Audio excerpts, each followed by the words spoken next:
बिस्मिल्लाहिर्रहमानिर्रहीम, अस्सलाम वालेकुम। आज का हमारा टॉपिक होगा ईथर।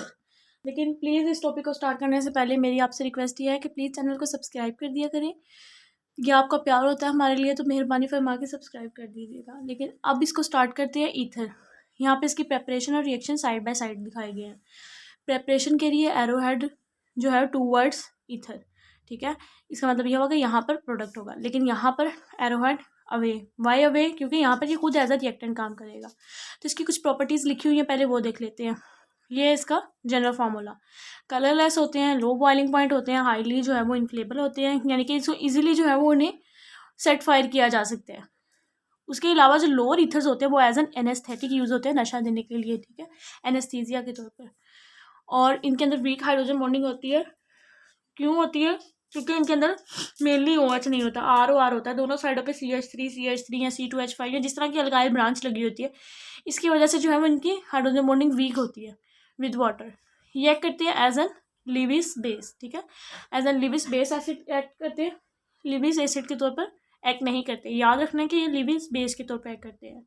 लिविस बेस और लिविस एसिड के अंदर सिर्फ और सिर्फ ये फ़र्क होता है कि उनके अंदर वो ये इलेक्ट्रॉन पेयर जो है वो एक्सेप्ट कर सकते हैं, और जो नहीं, ये डोनेट कर सकते हैं, और जो लिविस एसिड होते हैं वो इलेक्ट्रॉन पेयर को एक्सेप्ट कर सकते हैं। अब इनके दरमियान खुद कोई हाइड्रोजन बॉन्डिंग नहीं होती, लेकिन वाटर के साथ फिर भी ये कुछ हद तक वीकली वाटर जो है वो हाइड्रोजन बॉन्डिंग को शो कर देते हैं।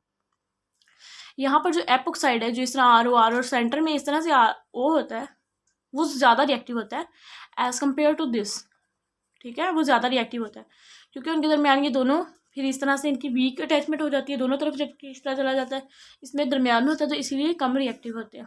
अब यहाँ पे कुछ इसकी प्रेपरेशन की है एरो है टूवर्ड्स ईथर। सबसे पहले है विलियमसन सिंथेसिस। उसमें क्या होता है कि हम अल्कोहल को रिएक्ट करवाते हैं सोडियम के साथ, और यहाँ पर हम ऑलरेडी पढ़ चुके हैं कि यहाँ पर जब इलेक्ट्रोफाइल अटैक करता है तो सोडियम का OH, ठीक है, टूटता है। जो चीज़ें पहले पढ़ जाए उसे फिर आप रिवाइंड किया करें ताकि वो आपकी लॉन्ग टर्म मेमोरी में चली जाए। तो यहाँ पर OH टूटता है और सोडियम इथोक्साइड फॉर्मेशन हो जाती है। फिर उसको दोबारा से जब हम अल्काइल हैलाइड के साथ चेक करवाते हैं तो हमारे पास डाईएथाइल ईथर आ जाता है और साथ में NaBr।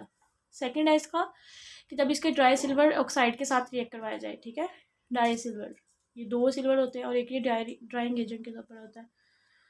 जब इसके साथ रिएक्ट करवाते हैं तो तब भी हमें क्या मिलता है, ये CH2, ये O और ये CH2 2 दफ़ा इसकी मदद से ईथर मिल जाता है और साथ में 2AgBr, ठीक है। जब ये एक रिएक्शन को करना है तो यही देखना है कि एक का पॉजिटिव दूसरे के नेगेटिव की तरफ और दूसरे का नेगेटिव पहले के पॉजिटिव की तरफ। नेक्स्ट आ जाता है डिहाइड्रेशन ऑफ अल्कोहल। ये रिएक्शन आप पहले ही पढ़ चुके हैं, डिहाइड्रेशन ऑफ अल्कोहल वाला। किस तरह से पहले ही पढ़ चुके हैं? क्योंकि ये वाला रिएक्शन जो है वो हम पढ़ चुके हैं अल्कोहल के अंदर, जब उसकी हमने की थी डिहाइड्रेशन। एक में हमारे पास अल्कीन आया था, ठीक है, और एक में हमारे पास आया था डाईएथाइल ईथर। इसके लिए कंसनट्रेटेड जो है वो H2SO4 भी कम था और टेम्परेचर भी कम था, जिससे इसकी फॉर्मेशन हो गई थी। नेक्स्ट चलते हैं HBr और HI के साथ जब ये रिएक्शन शो करता है तो तब कौन कौन से प्रोडक्ट आते हैं। जब ये HBr के साथ रिएक्ट करता है तो यहाँ पर ऑक्सोनियम आयन बनता है, यानी कि ये वाला हाइड्रोजन यहाँ पर जो एक्स्ट्रा पेयर होता है उसके साथ जाके ज्वाइनिंग दे देता है, ठीक है, सिर्फ ऑक्सोनियम आयन। नेक्स्ट कोई रिएक्शन नहीं होगा। जो बुक में दिखाया गया वो सिर्फ और सिर्फ आयोडीन का दिखाया गया, या आप जो नॉर्मली पढ़ते हैं वो सिर्फ और सिर्फ आयोडीन का है, जिसमें दोबारा से वही आयन आकर एक्ट करता है और दोबारा से अल्कोहल और इस तरह से अल्काइल हैलाइड की ब्रांच बन जाती है। लेकिन ब्रोमाइड के साथ इस तरह का कोई भी रिएक्शन नहीं होता, ये सिर्फ और सिर्फ आयोडाइड के अंदर है। और दूसरी बात ये कि जब ये PCl5 के साथ रिएक्ट करेगा तो क्या होगा, फिर एक तो अल्काइल हैलाइड और दूसरा फॉस्फोरस ऑक्सीक्लोराइड बन जाएगा। उम्मीद है आपको समझ आ गई होगी। फिर भी अगर कोई पॉइंट समझ ना आए तो आप मुझसे पूछ सकते हैं। दुआओं में याद रखिएगा। अल्लाह हाफिज़।